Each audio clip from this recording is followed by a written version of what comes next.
اللہ وبرکاتہ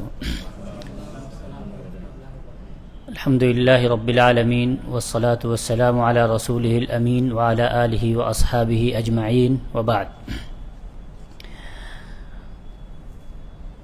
گزشتہ سال ہم نے نواقض الاسلام یعنی وہ امور اور وہ اسباب جن کے کرنے سے کسی مسلمان کا ایمان اور دین ختم ہو جاتا ہے، دین سے نکل جاتا ہے، یعنی کافر ہو جاتا ہے، ان امور کے تعلق سے ابتدائی طور پر چند ایک مقدمات یعنی بنیادی باتیں اور پھر کچھ اسباب ہم نے پڑھے جن کی مختصر سی تشریح اور توضیح آپ کے سامنے کی گئی تھی۔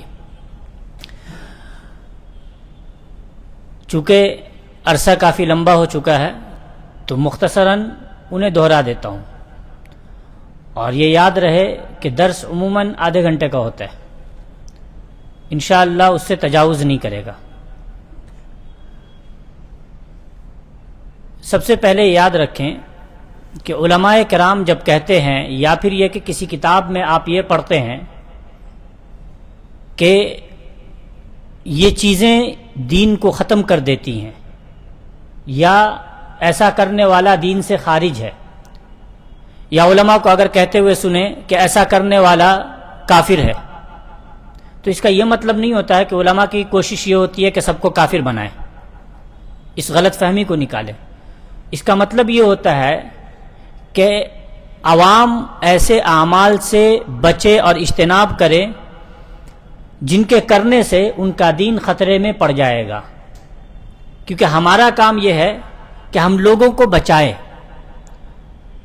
دنیا میں بھی غلط راستے پر جانے سے اور اس کے نتیجے میں آخرت میں جہنم اور آگ کا شکار ہونے سے، یہ ہماری کوشش ہے۔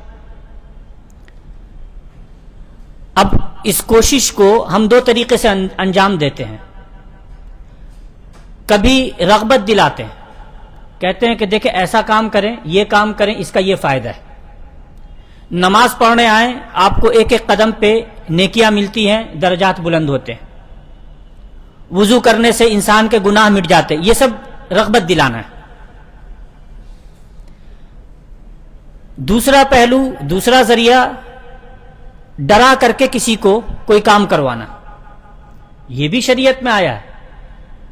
نبی اکرم صلی اللہ علیہ وسلم کا فرمان ہے کہ جو نماز ترک کر دے وہ کافر ہے، جان بوجھ کر کے اگر بلا کسی عذر کے ترک کر رہا ہے۔ تو یہ ڈرانا ہوا کہ اگر آپ نہیں پڑھیں گے تو جو کلمہ آپ نے پڑھا ہے، جس کی حفاظت کے لیے آپ کوشش بھی کرتے ہیں کچھ نہ کچھ، اور جس کی بنیاد پر آپ کو اس دنیا میں دوسرے ستاتے ہیں، اگر اس کلمے کی حفاظت ہی نہ کریں آپ، اور اس کلمے کو، وہ کلمہ اگر آپ کے کسی عمل اور کام کی وجہ سے باقی ہی نہ رہے تو پھر کیا فائدہ ہے آپ کے کلمے کا؟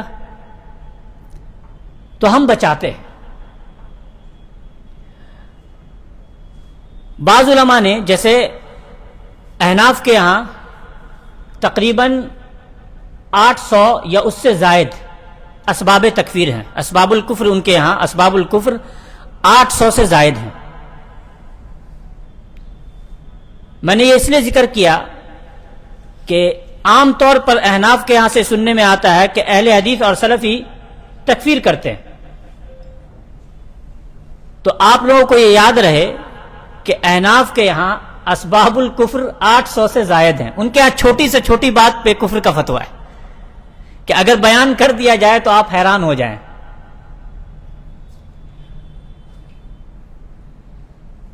تیسری بات،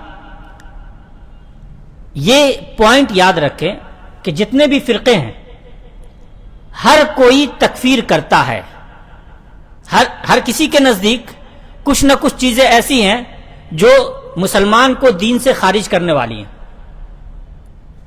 سوال اہم ہے، وہ یہ ہے کہ آپ کی تکفیر کس بنیاد پر ہے، آپ لوگوں کو کس بنیاد پہ کافر ٹھہرا رہے ہیں، اور ہم لوگوں کو کس بنیاد پہ کافر کہہ رہے ہیں۔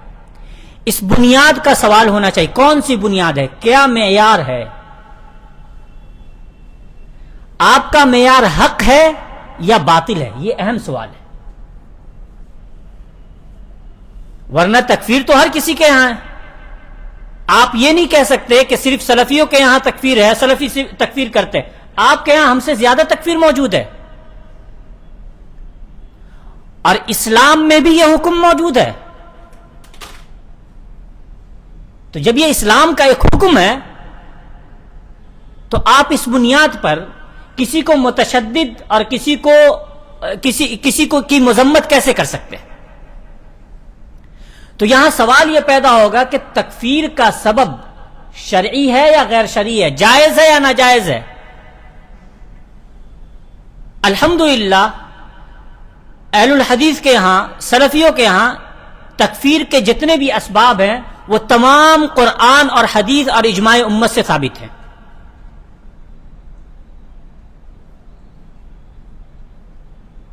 ساتھ جس قدر سخت سلفی حضرات ہے تکفیر کے باب میں، اتنا سخت کوئی بھی نہیں ہے.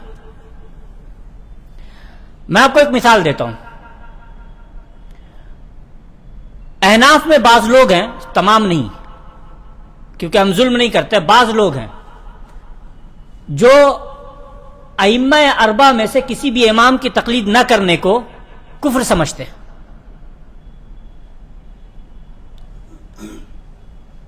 جبکہ قرآن اور حدیث کی یا اجماع امت سے کوئی بھی ایک بھی ایسی دلیل نہیں مل سکتی جو تقلید کو واجب کرے، بجائے اس کے کہ تقلید کو ایسا مسئلہ بنائے جو کفر اور ایمان کا مسئلہ ہو.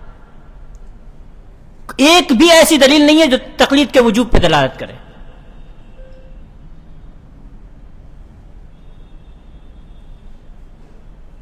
لہذا یہ سوال کرنا بہت ضروری ہے کہ آپ کی بنیاد کیا ہے اور ہماری بنیاد کیا ہے. اور انشاءاللہ اس پہ ہمارا پروگرام ہو رہا ہے 27 جولائی کو، اس پہ انشاءاللہ ایک ٹاپک اس میں یہ بھی ہے کہ تکفیر کے ضوابط اور شروط کیا ہیں. اس میں انشاءاللہ آپ تفصیلاً سنیں گے کہ ہمارے یہاں کون سی بنیادیں ہیں اور دوسروں کے یہاں کون سی بنیادیں ہیں.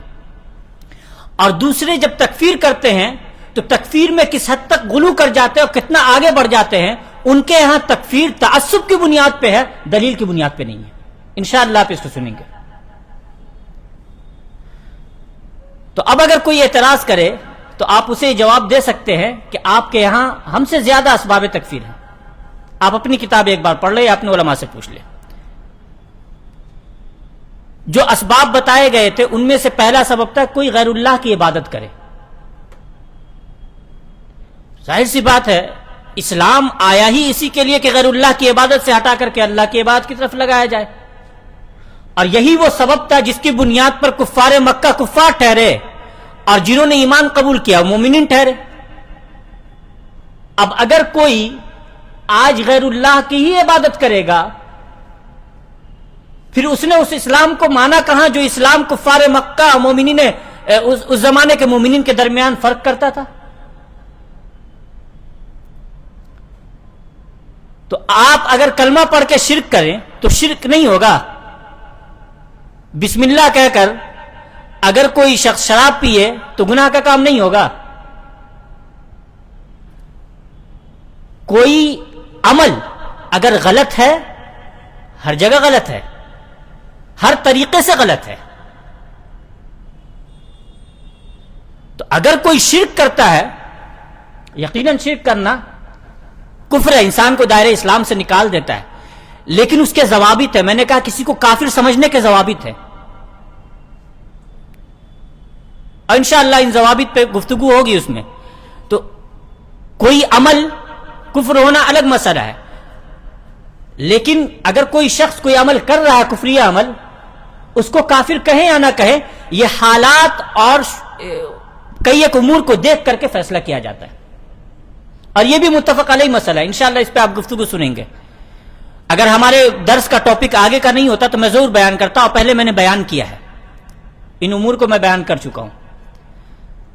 اچھا، آج کا ٹاپک ہے کہ جو شخص یہ عقیدہ رکھتا ہے کہ نبی اکرم صلی اللہ علیہ وسلم کے علاوہ دوسروں کا طریقہ، کردار، اخلاق زیادہ بہتر ہے، یعنی نبی صلی اللہ علیہ وسلم کے مقابلے میں کوئی دوسرا ہے جس کا طریقہ آپ صلی اللہ علیہ وسلم کے طریقے سے، ان کے اخلاق سے زیادہ اس کا اخلاق بہتر ہے، یا یہ عقیدہ رکھتا ہے، لفظ کیا ہے؟ من اعتقد، جو مؤلف رحمہ اللہ نے لفظ بیان کیا وہ کہا من اعتقد، جو یہ عقیدہ رکھتا ہے، اور اس لفظ کو یاد رکھیں گے، جو یہ عقیدہ رکھتا ہے کہ نبی اکرم صلی اللہ علیہ وسلم کا حکم زیادہ بہتر نہیں ہے، بلکہ دوسروں کا حکم زیادہ بہتر ہے، دوسروں کا فیصلہ زیادہ بہتر ہے، یا اللہ رب العالمین نے جو فیصلہ فرمایا ہے، جو احکام نازل کیے ہیں، جو قوانین بنائے ہیں، وہ اتنے بہتر نہیں ہے جتنا کسی فلاں ملک کا قانون بہتر ہے یا فلاں شخص کا قانون بہتر ہے۔ یعنی لوگوں کا بنایا ہوا قانون اللہ کے بنائے ہوئے قانون سے، اور لوگوں کے بنائے ہوئے احکام اللہ کے بنائے ہوئے احکام سے بہتر ہے، یہ عقیدہ رکھتا ہے۔ اور میں نے کہا یہ لفظ یاد رکھے، یہ عقیدہ رکھتا ہے، کیونکہ یہ بہت اہم لفظ ہے۔ تو اگر کوئی شخص ایسا عقیدہ رکھتا ہے تو ایسا شخص کافر ہے۔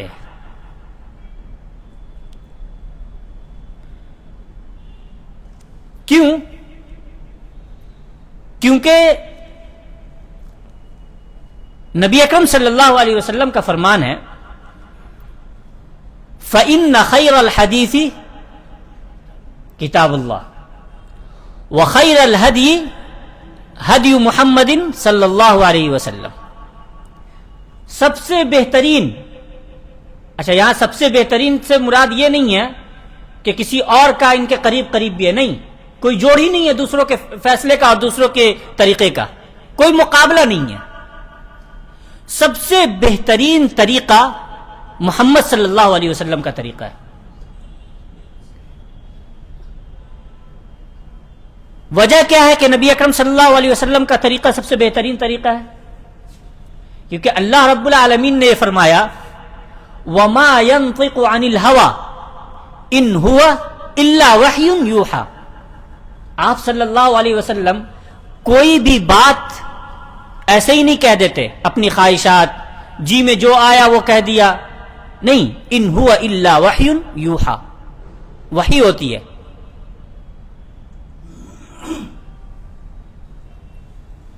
تو جب آپ صلی اللہ علیہ وسلم کا طریقہ اللہ کی جانب سے وحی ہے، کیونکہ سنت بھی وحی ہے، اللہ کی وحی ہے، تو جب آپ صلی اللہ علیہ وسلم کا طریقہ اللہ کی وحی ہے، تو جو شخص یہ عقیدہ رکھے گا کہ آپ صلی اللہ علیہ وسلم کے اس سے بہتر دوسرے کا طریقہ ہے، اس نے اللہ رب العالمین کی وحی سے بہتر کسی اور کے کلام اور اس کے عمل کو بتایا، اور اس میں کوئی شک نہیں کہ ایسا شخص کافر ہے۔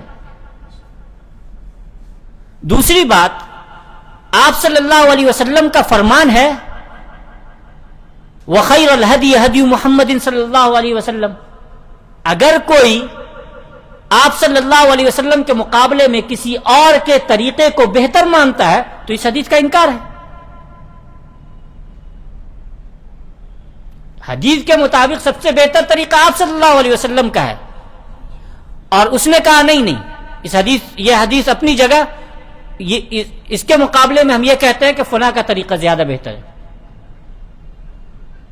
تو یہ اس حدیث کا انکار ہے۔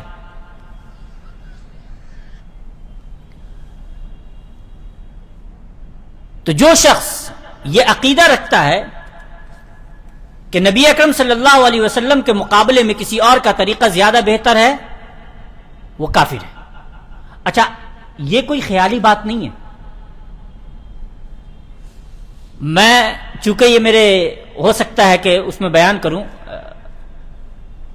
پروگرام کا ٹاپک ہے، جب آپ صوفیوں کی کتابوں میں پڑھیں گے تو آپ کو نظر آئے گا کہ یہ اپنے جن کے ہاتھ پہ بیعت کرتے ہیں ان کا طریقہ زیادہ بہتر مانتے ہیں نبی صلی اللہ علیہ وسلم کے طریقے سے.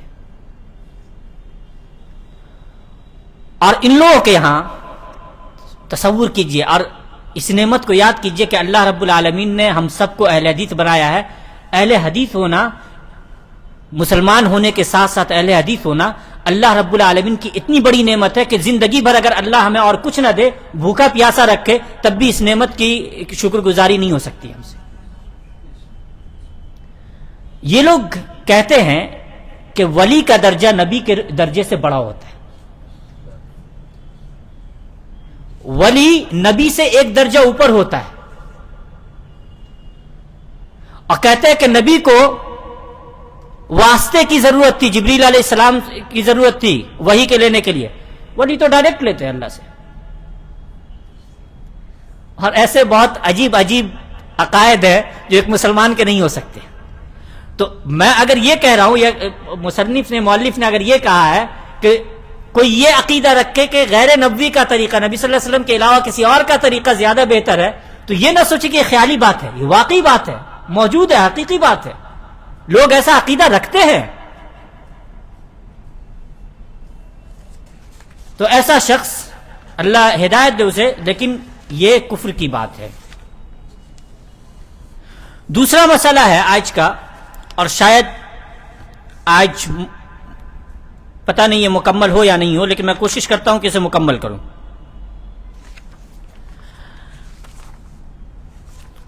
دوسرا مسئلہ ہے حاکمیت کا. آپ نے بہت سنا ہوگا توحید حاکمیت. آپ میں سے جو لوگ جماعت اسلامی یا ان جیسے لوگوں کے پاس رہ چکے ہیں، یا اگر آپ میں سے کسی کے دوست رشتہ دار کا تعلق ایسی جماعت سے ہے، تو یہ لوگ بہت کہتے ہیں کہ حکم صرف اللہ کا چلے گا، حکم صرف اللہ کا چلے گا، لا حاکم الا اللہ او لا حکم الا للہ. توحید حاکمیت. سب سے پہلے یہ بیان کر دوں کہ جو لوگ توحید حاکمیت کا لفظ استعمال کرتے ہیں، عموماً یہ اس زمانے کے بھی مبتدعین ہیں، اہل البدع ہیں، اور صحابہ کے زمانے کے بھی یہ مبتدعین تھے. صحابہ کے زمانے میں کچھ لوگوں نے یہی لفظ لا حاکم الا اللہ یا ان الحکم الا للہ یہ جملہ کہہ کر کے صحابہ کرام کو کافر کہا تھا. اب آپ تصور کریں کہ یہ آئیڈیا، یہ فکر، یہ کوئی چھوٹی فکر نہیں ہے. اس فکر کی شروعات جب ہوئی تھی تو اس فکر کے حاملین نے اس زمانے کے اور اس وقت کے سب سے بہترین اور اس امت کے سب سے بہترین طبقہ کو کافر کہا تھا.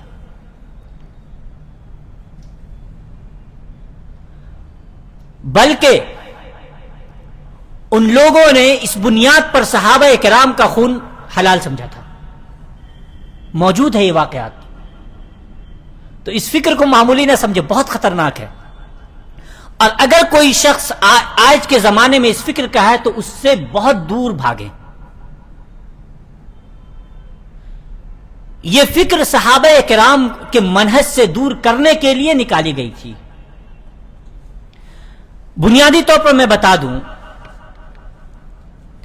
کہ اس میں کوئی شک نہیں کہ اللہ رب العالمین کے جو احکام ہیں، جو اللہ نے احکام بنائے ہیں، وہ اس روئے زمین پر موجود تمام احکام میں سب سے بہترین ہے. کوئی دوسرا حکم اس کے قریب بھی نہیں ہے.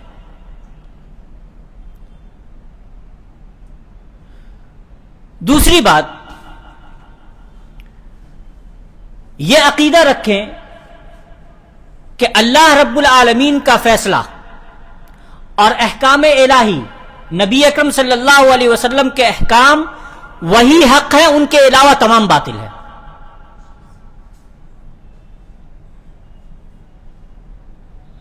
تیسری بات کہ اللہ رب العالمین کی توحید میں علماء نے 3 قسم بیان کی ہے: توحید ربوبیت، توحید الوہیت، توحید اسماء و صفات.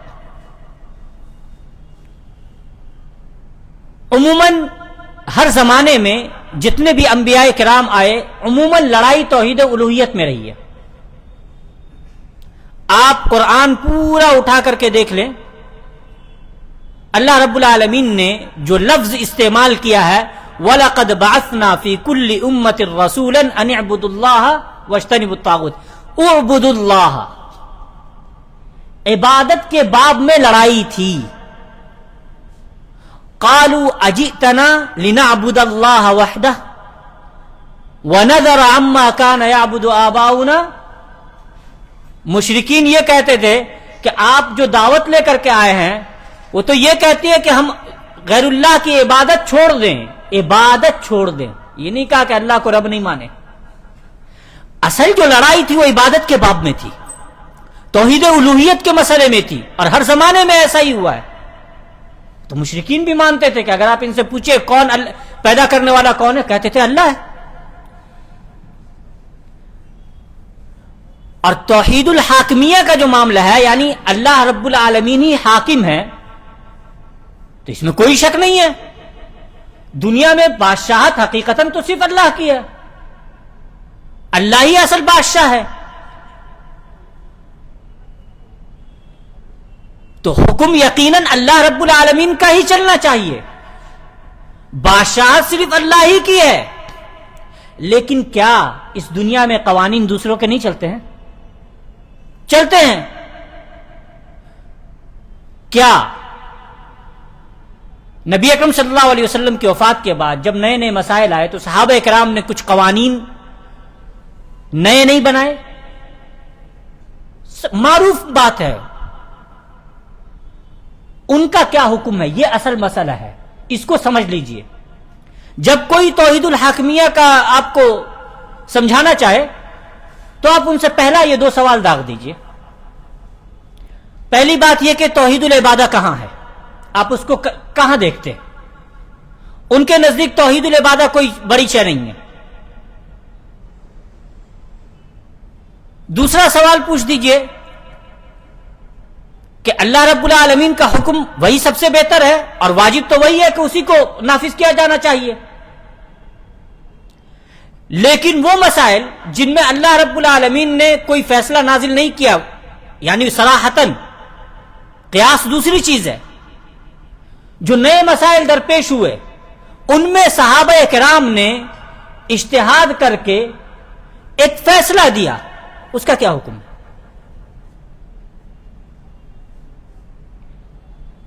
ایسا شخص امید ہے کہ آپ کے پاس سے اٹھ جائے گا، کیونکہ بھٹکانے کے لیے وہ یہ حربہ استعمال کرتا ہے، توحید الحاکمیہ. توحید الحاکمیہ دراصل توحید ربوبیت میں داخل ہے. مختصراً آپ توحید ربوبیت کو سمجھ لیں. توحید ربوبیت کہتے ہیں وہ توحید جس کا تعلق اللہ کے افعال سے ہے، یعنی جو افعال اللہ کرتے ہیں، بارش کا نازل کرنا، زندگی دینا، موت دینا، صحت دینا، یہ جو تمام چیزیں ہیں جو اللہ کرتے ہیں، یہ ہے توحید ربوبیت. اور اللہ کا فیصلہ کرنا یہ اللہ کا فعل ہے، اللہ کا کرنا ہے، تو یہ توحید ربوبیت میں جائے گا. تو اس کو الگ سے نکالنے کی کیا ضرورت ہے؟ تو اس لیے اس نقطے کو سمجھ لے کہ توحید الحاکمیہ کوئی الگ شے نہیں ہے. اب جب ہم نے یہ سمجھ لیا کہ حکم صرف اللہ کا چلنا چاہیے، فیصلہ اللہ کے قانون کے مطابق ہونا چاہیے، اور اسی فیصلے میں حق ہے جو اللہ اور اللہ کے رسول کا فیصلہ ہے، اس کے احکام ہیں. البتہ اگر کوئی شخص اللہ کے نازل کردہ فیصلوں کے مطابق فیصلہ نہیں کرتا ہے، مثال کے طور پر چوری کی سزا اسلام میں کیا ہے؟ ہاتھ کاٹنا. زنا کی سزا یا تو کوڑے لگانا یا پھر رجم کرنا. اور بھی دوسری سزائیں، میں مثال دے رہا ہوں وہ جو آپ جانتے ہیں. اب اگر کوئی شخص اپنے ملک میں زنا کی سزا رجم یعنی سنساری اور کوڑے لگانا نہیں رکھتا ہے، چوری کی سزا ہاتھ کاٹنا نہیں رکھتا ہے، اس کا کیا حکم ہے؟ یہ سوال ہے. مسئلہ سمجھ گئے آپ؟ اس مسئلے پر تمام تفصیلات میں ذکر کرتا ہوں اور کوشش کرتا ہوں آپ کے مختصر میں ان تفصیلات کو ذکر کروں.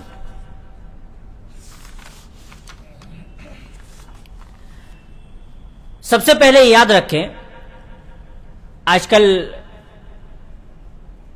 الحاد کا بہت دورہ ہے، لوگ مغرب سے بہت زیادہ متاثر ہیں، یورپ سے.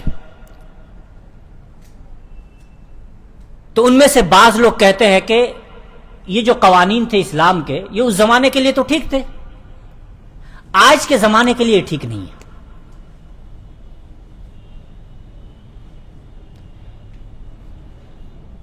اللہ رب العالمین نے دین نازل کیا صرف اس زمانے کے لیے یا قیامت تک کے لیے؟ قیامت تک کے لیے. اس کے احکام جو بنائے وہ صرف اس زمانے کے لیے یا قیامت تک کے لیے؟ قیامت تک کے لیے. اور اللہ رب العالمین نے واضح کر دیا کہ اس میں کوئی تبدیلی بھی نہیں ہوگی. اب جو کوئی شخص یہ کہتا ہے کہ یہ اس زمانے کے لیے ٹھیک تھا، آج کے زمانے کے لیے ٹھیک نہیں ہے، تو سیدھا سیدھا وہ یہ کہہ رہا ہے کہ دین قیامت تک کے لیے نہیں ہونا چاہیے تھا اور قیامت تک کے لیے یہ دین درست نہیں ہے، ایک نیا دین آنا چاہیے. اور یہ واضح کفر ہے، اس پہ دلائل کی بھی ضرورت نہیں ہے. یہ اتنا واضح کفر ہے کہ جیسے سورج اگر نکلا ہو تو کوئی یہ نہیں پوچھتا ہے کہ دن ہے یا رات. یہ بالکل واضح کفر ہے. دوسری بات، بعض لوگ کہتے ہیں کہ ارے دین کا جو یہ معاملہ ہے نا، یہ جو سزا ہے یہ بہت سخت ہے، اب کوئی چوری کرے گا تو آپ اس کا ہاتھ کاٹ دیجئے گا، یہ تو زیادہ ہو گیا. جو یہ کہتا ہے ایسا شخص مرتد ہے، کیونکہ وہ اللہ رب العالمین کے فیصلے پر اور اللہ کے حکم پر اعتراض کر رہا ہے. ظاہر سی بات ہے، اگر وہ غلط کہہ رہا اور شدت کی بات کہہ رہا کہ یہ غلو ہے، تشدد ہے، اس میں سختی ہے اور شدت ہے، تو یہ اللہ رب العالمین پہ اعتراض کر رہا ہے. اللہ پہ اعتراض کرنے والا مومن کیسے باقی رہ سکتا ہے؟ تیسری بات، اگر کوئی یہ سمجھتا ہے کہ کسی ملک والے کو یا کسی شخص کو یہ اختیار ہے، چاہے تو دنیاوی قانون کو نافذ کرے چاہے شرعی قانون کو نافذ کرے، اس کی مرضی ہے، اس کو اختیار ہے، جبکہ شریعت نے واجب کیا کیا ہے؟ صرف شرعی قانون کو نافذ کرنا. اگر یہ کہتا ہے کہ اس کو اختیار ہے، جائز ہے اس کے لیے، تو یہ ایک حرام چیز کو حلال کر رہا ہے، کیونکہ شرعی قانون نافذ کرنا واجب ہے، اس کو ترک کرنا حرام ہے. تو اگر کوئی یہ کہہ رہا ہے کہ نہیں اس کو چھوڑنا بھی جائز ہے کیونکہ اس کو اختیار ہے، تو یہ تو کافر ہے. جو حرام کو حلال کرے وہ کافر ہے. جو شراب کو حلال کر دے وہ کافر ہے نا. زنا کو جو حلال بولے کافر ہے. اسی طرح سے جو اس چیز کو حلال بولے کہ جائز ہے، حرام نہیں ہے، وہ کافر ہے، دین سے خارج ہے. ہاں، یہ مسائل جو ابھی گزرے ان میں کسی کا اختلاف نہیں ہے. یہ مسئلہ ہے، اس میں عموماً اہل البدع گمراہی میں جاتے ہیں. میں اس مسئلے کو اور اس مسئلے سے ریلیٹڈ شیخ فوزان حفظہ اللہ کے ایک قول کو پڑھ کے اپنی بات مکمل کروں گا. بعض لوگ یا عموماً اسلامی ممالک میں، الحمدللہ بعض ممالک اسلامی ایسے بھی ہیں جن میں شریعت کے قوانین ہی نافذ ہیں، اور وہ لوگ شریعت کے قوانین پہ کھل کر کے عمل کرتے ہیں. انکار کرنے والے جتنا انکار کریں، لیکن حقیقت یہی ہے. البتہ بعض ممالک ایسے بھی ہیں جو اسلامی قانون کے مطابق نہیں چلتے ہیں، انہوں نے دنیاوی قانون نافذ کیا ہوا ہے۔ اب یہ مبتدعین اہل البدع ان تمام ممالک کو کچھ نہیں کہتے ہیں، ان کا تمام پورے رخ جو ہوتا ہے ان کے تیر کا وہ سعودی عرب کی طرف ہوتا ہے۔ حالانکہ الحمدللہ سعودی عرب میں اسلامی قوانین کا ہی نفاذ ہے، اس کے باوجود تیروں کا رخ صرف سعودی عرب کی طرف ہوتا ہے، دوسرے ممالک کی طرف نہیں۔ اور ہم جب دفاع کرتے ہیں تو تمام اسلامی ممالک کا دفاع کرتے ہیں، گرچہ سعودی عرب میں اسلامی قانون نافذ ہے اور دوسرے ممالک میں دنیاوی قانون نافذ ہے، ان کے اعتبار سے دوسرے تمام ممالک والے کافر ہیں۔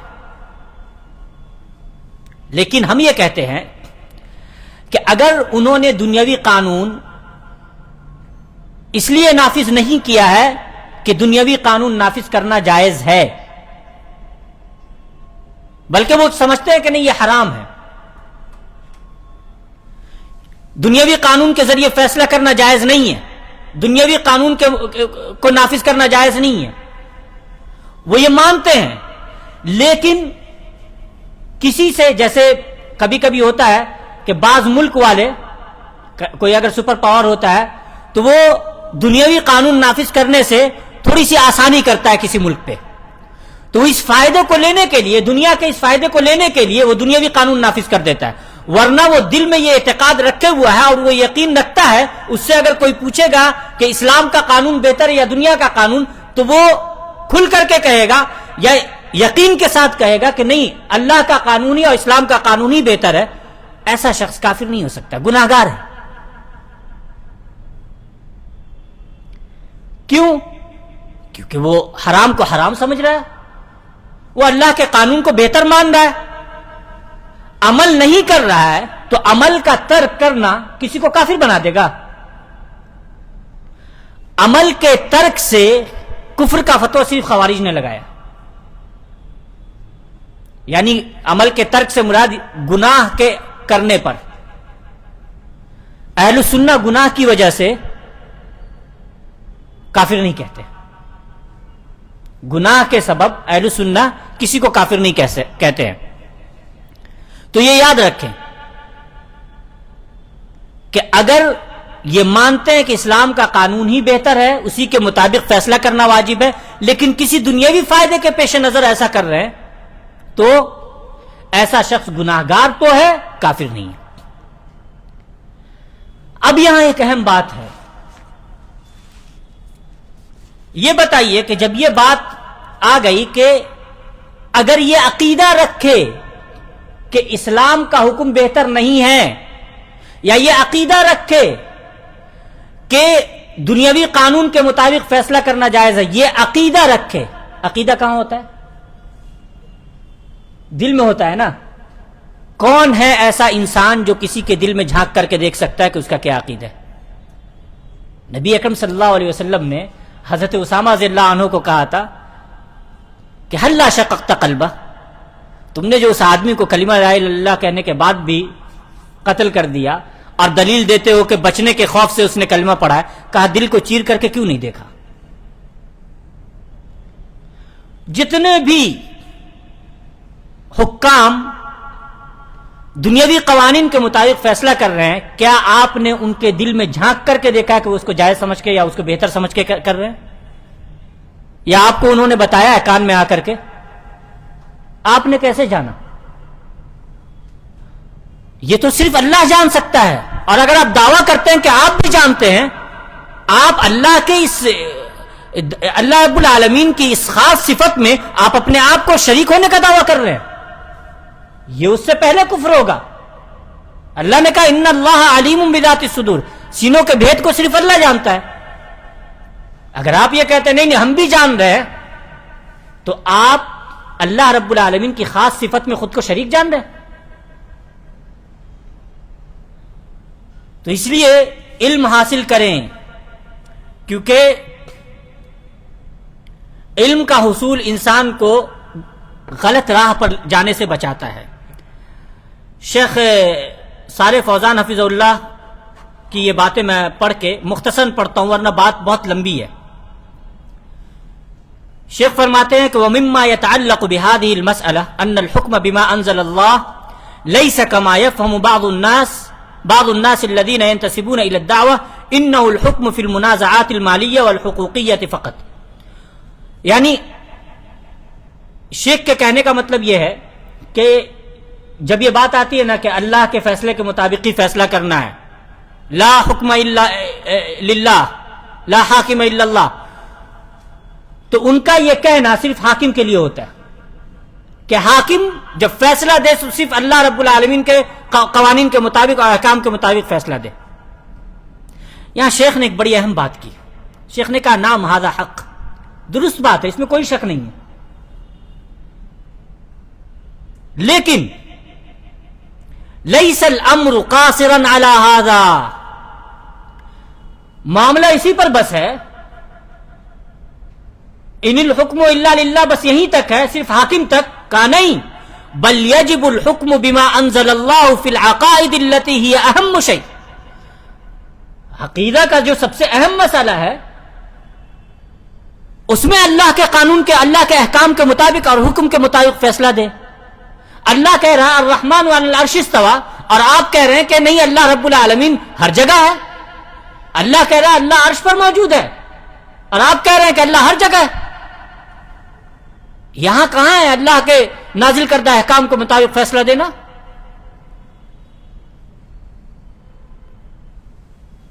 اللہ رب العالمین قبروں کی عبادت کو شرک کہتے ہیں اور اس کو اتنا سنگین امر بناتے ہیں کہ اس کے لیے نبوت اور رسالت کا ایک لمبا سلسلہ بھیجا، کتنے رسولوں کو شہید کر دیا گیا، صحابہ کرام نے جانے دی ہیں، اور یہ کہتے ہیں نہیں توحید عبادت اتنا بڑا مسئلہ ہی نہیں ہے. یہاں کہاں ہے اللہ کے نازل کردہ حکم کے مطابق فیصلہ کرنا؟ عبادت کا باب بے شمار بدعتیں ہیں ان کے یہاں، کہاں ہے یہاں اللہ کے احکام کے مطابق فیصلہ کرنا؟ انکار منکر، یہ کہتے ہیں کہ کسی کو ٹوکو مت، برا نہیں کہو کسی کو، جو جیسا کر رہا ویسا کرنے دو. شریعت نے کہا نہیں، ہر کسی کو آزادی نہیں ہے، ہر شخص اللہ رب العالمین کے دین کے مطابق عمل کرے گا، عقیدہ رکھے گا، یہ واجب ہے، نہیں تو ٹوکنا واجب ہے، انکار منکر لازم ہے. اور آپ کہتے ہیں لازم نہیں ہے. یہاں کہاں ہے اللہ کے حکم کے مطابق فیصلہ کرنا؟ اور اگر ایک ایک شے گنوایا جائے تو حاکم سے پہلے یہ محکوم لوگ کافر ٹھہریں گے ان کے فتوے کے مطابق. انہوں نے نہ اپنے عقیدے میں، نہ اپنی عبادت میں، نہ اپنے معاملات میں، نہ ہی اپنے مسائل میں اللہ رب العالمین کے فیصلے کو مانا ہوا ہوتا ہے. اللہ رب العالمین نے جب یہ ذکر کیا کہ ان اللہ یأمرکم ان تؤدوا الامانات الی اہلہا، کہ امانت حقداروں تک پہنچاؤ، اہل تک پہنچاؤ جو اس کے ذمہ دار ہیں، حقدار ہیں، مستحق ہیں. وَإِذَا حَكَمْتُمْ بَيْنَ النَّاسِ أَن تَحْكُمُوا بِالْعَدْلِ، لوگوں کے درمیان جب فیصلہ کرو تو عدل انصاف کے ساتھ کرو. تو جب یہ کہا کہ لوگوں کے درمیان فیصلہ کرو، جہاں حاکم کو نصیحت اور اللہ رب العالمین نے ایک حکم دیا ہے، اس کے اگلی ہی آیت میں اللہ رب العالمین نے محکومین کو حکم دیا ہے کہ اللہ اور اس کے رسول کی اطاعت کرو اور اپنے حاکم کی بات کو مانو. اگر اختلاف ہو جاتا ہے تو ایسی صورت میں قرآن و حدیث کی طرف لوٹو. کہاں لوٹتے؟ لا حکم الا للہ صرف حاکم کے لیے ہے. دین سے آپ کے لیے دین نہیں ہے، آپ کے لیے آزادی ہے. دو رنگی چھوڑ دے یک رنگ ہو جا، سراسر موم یا پھر سنگ ہو جا. جو مسئلہ آپ حاکم کے لیے سمجھتے ہیں، جو حکم آپ حاکم پر لگاتے ہیں، اگر وہی عمل آپ بھی کر رہے ہیں تو علی الاعلان برسر منبر آپ اپنے اوپر بھی کسی دن حکم لگائیں. اللہ رب العالمین سے دعا ہے کہ اللہ رب العالمین ہم تمام لوگوں کے ایمان اور عقیدے کی حفاظت فرمائے. اللہ رب العالمین ہمیں غلط افکار اور غلط منہج والوں سے متاثر ہونے سے بچائے. اللہ رب العالمین ہمارے ایمان کی حفاظت فرمائے. آمین. وآخر دعوانا ان الحمد للہ رب العالمین. والسلام علیکم ورحمۃ اللہ وبرکاتہ.